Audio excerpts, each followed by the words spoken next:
1964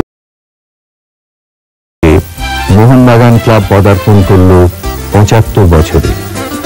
এই উপলক্ষে 75 দিন ধরে উদযাপিত হল প্ল্যাটিনাম জুবিলি। ঐতিহাসিক উৎসবের সূচনা করতে এলেন ভারতের সেনাধ্যক্ষ জেনারেল জয়ন্ত চৌধুরী। প্রধান অতিথির আসন অলঙ্কৃত করলেন পশ্চিমবঙ্গের মুখ্যমন্ত্রী প্রফুল্লচন্দ্র সেন। ক্লাবের প্রাণপুরুষ ধীরেন্দ্রের সুদক্ষ পরিচালনায় এই উৎসব রূপ নিয়েছিল এক আন্তর্জাতিক ক্রীড়া যজ্ঞে। উদ্বোধনী বক্তৃতায় প্রফুল্ল সেন, জেনারেল জয়ন্ত চৌধুরী, ক্লাব সচিব এস.এন. বসু ক্রীড়া ও সামাজিক ক্ষেত্রে মোহনবাগানের স্মরণীয় অবদানের কথা উল্লেখ করলেন। উৎসবের সূচনা হল নতুন তাঁবু দ্বারোদ্ঘাটনের মধ্য দিয়ে। দ্বারোদ্ঘাটন করলেন জেনারেল চৌধুরী। প্ল্যাটিনাম উৎসবের সূচনা করলেন 1911 শিল্ড জয় নায়ক রেভারেন্ড সুধীর চ্যাটার্জি। তুতাগ্নি জ্বালালেন চুনি গোস্বামী। শুরু হয়ে গেল 75 দিনব্যাপী প্ল্যাটিনাম উৎসবে।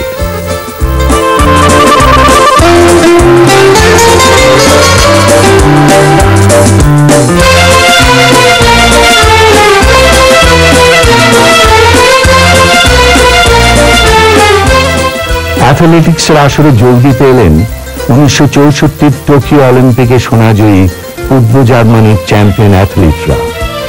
ভারতীয় এবং মোহনবাগান অ্যাথলিটদের সঙ্গে তাদের লড়াই হয়ে উঠল পরম উপভোগ্য।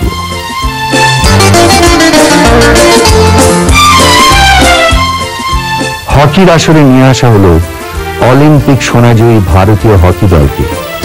তাদের সঙ্গে লড়াই অবতীর্ণ হল মোহনবাগান হকি দল। জাতীয় তারকাদের সঙ্গে সমানে পাল্লা দিল মোহনবাগান।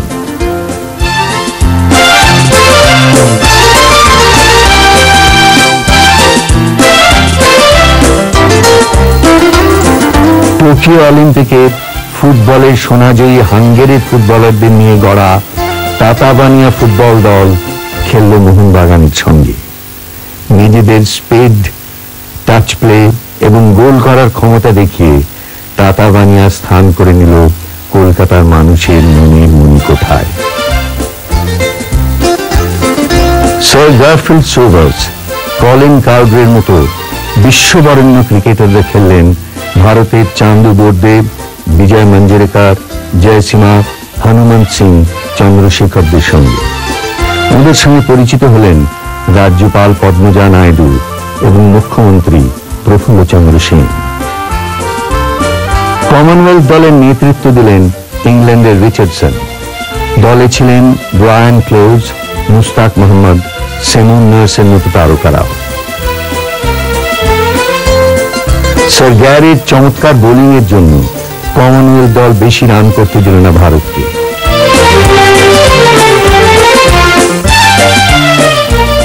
ভারতীয় দলকে নেতৃত্ব দিলেন মনসুর আলী খান পতৌদি।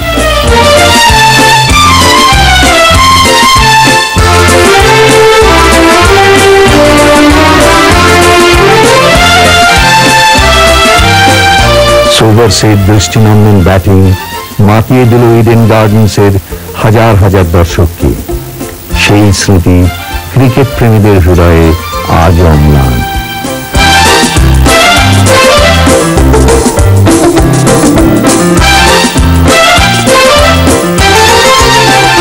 ম্যাচের শেষে দেশ বিদেশের নামী ক্রিকেটাররা মোহনবাগানের আতিথেয়তার ভূয়সী প্রশংসা করলেন। ওরা বললেন, কলকাতার মাটিতে এই উৎসবের কথা আজীবন মনে রাখবেন।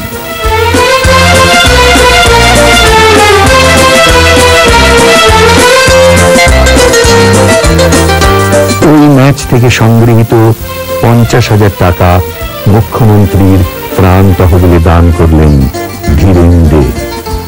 অতীতেও মোহনবাগানের জনহিতকর কাজে সামিল হয়েছিলেন রাজ্যপাল চক্রবর্তী রাজাগোপালাচারী, মুখ্যমন্ত্রী বিধান রায় এবং প্রধানমন্ত্রী পণ্ডিত জওয়াহরলাল নেহেরু।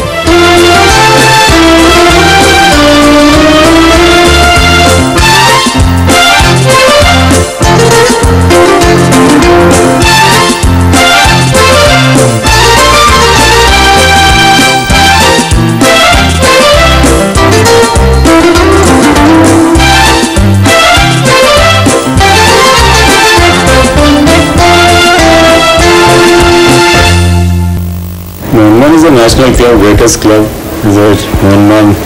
Jyotisda बोलते it's my dream club. तो Mohanbagan is a to us also dream club. আমরা যখন হায়দ্রাবাদে ছিলাম তখনই মোহনবাগান বললে আমরা উঠে ছুটে গিয়ে আমাদের হায়দ্রাবাদে যে প্লেয়ার খেলতো ওদের গিয়ে জার্সি দেখবার জন্য আমরা ছুটতাম 4 kilo 5 kilometre.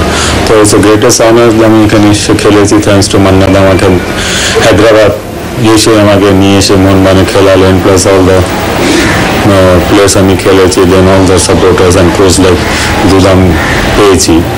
Greatest honour greatest experience ওয়ার্ডে আমরা এক্সপ্রেস করতে পারবো না যে one of the greatest club.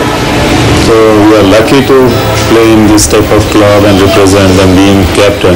It's a rare honor, rare achievement, rare honor. আমি মোহনবাগান ক্লাবে এলাম 1976 সালে। ইস্টবেঙ্গল ক্লাবের হয়ে 5 বছর ধরে মোহনবাগানকে দারুণভাবে শাসন করে যখন মোহনবাগানে আসি তার আগে ইস্টবেঙ্গল মোহনবাগানকে 5 গোলে হারিয়েছে শেষ খেলায়, একেবারে বিপর্যস্ত। আমি তখন নৌকোর হাল ধরলাম এবং তারপর থেকে ইতিহাস আপনাদের সবাইকারই জানা। তো 1976 সালে যখন প্রথম 1 গোলে জিতে ইনগানসে 17 সেকেন্ডের গোলে জিতে জয়লাভ করেছিলাম তখন সবাই ভেবেছিল এটা একটা ফ্লুকের ব্যাপার। তারপরে 77 সালের লিগে যখন মোহনবাগান দুর্ধর্ষ টিম এবং দারুণ খেলছে ইস্টবেঙ্গলের কাছে 2 গোলে হেরে গেল তখন সবাই বলল যে মোহনবাগান আবার ফিরে এসছে নিজেদের জায়গায়। তারপর থেকে সেই দলই নতুন করে এমনভাবে ঘুরে দাঁড়ালো যে পরপর ইস্টবেঙ্গলকে একের পর এক হারিয়ে গেল। রোভার্সে হারালো, আফিসিল্লে হারালো, ডুরান্ডে ইস্টবেঙ্গল খেললো না এবং ট্রিপল ক্রাউন পেয়ে মোহনবাগান এমন একটা জায়গায় চলে গেল যখন তাদের সেই হৃত গৌরব সব আবার পুনরুদ্ধার হলো। আমার টিম আরারাতের সঙ্গে খেলছে, সোভিয়েত রাশিয়ান টিমের 5 জন ওয়ার্ল্ড কাপার খেলছে। কলকাতার সব টিমকে পর্যদুস্ত করে ফাইনালে এসেছে। তো সেই টিমের সঙ্গে খেলায় সবাইকারই বাসনা ছিল যে আমি এমন একটা স্ট্র্যাটেজিতে খেলি যাতে গোল না খায়। কিন্তু আমার মনে হয়েছিল যে এই রাশিয়ান টিমটিকে যেখানে খোরেনের মতন আগ্নেসিয়ান আন্দ্রেসিয়ানের মতন প্লেয়াররা খেলছে তাদের হারানো যেতে পারে এবং সেই জন্যে আমি একটা এমন প্ল্যান করেছিলাম যে আমার যে সবচেয়ে মারাত্মক অস্ত্র আক্রমণের বিদেশ বোস। তো শেষ পর্যন্ত আমি ঠিক করলাম যে বিদেশকে প্রথম থেকে নামাবো না, তার মানে হাতের সবকটা তাস দেখাতে চাইনি। তো বিদেশকে তুলে রাখলাম, ততক্ষণে এমনই মজা প্রচন্ড বৃষ্টি শুরু হয়ে গেছে এবং মোহনবাগান একটা গোল খেয়ে বসলো। তারপরে আপনারা জানেন ইতিহাস, 19 মিনিট বাদে আমি বিদেশকে নামালাম। ইন্ট্রোডাকশনের আগেই আমি হাবিবকে বললাম যে এইবার তুমি ওই যে রাইট ব্যাকটা খালি ওভারল্যাপে আসছে সে তখন তার ডিফেন্সিভ পজিশনটা ভুলে গেছে, থ্রুটা ওইখান দিয়ে বাড়াও। হাবিবও একটা মোক্ষম থ্রু বাড়ালো, প্রথম বলটাই বিদেশকে যখন বাড়ালো, বিদেশ সেই বলটা নিয়ে যখন কাট করলো তখন ও আর গোলকিপার প্রায় একা, ও পাস করে দিল, তার থেকে মানুষ বচ্চার গোল করে গেল এবং অবাক হয়ে যাবেন। আর তার 5 মিনিটের মধ্যে আরেকটা গোল, মোহনবাগান 2 আর রাশিয়ান টিম 1। এবং এমন অবস্থা দাঁড়ালো তখন রাশিয়ান দলের হাই কমিশনার পর্যন্ত মাঠের মধ্যে নেমে পড়ে বলছেন যে খেলা বন্ধ করে দাও।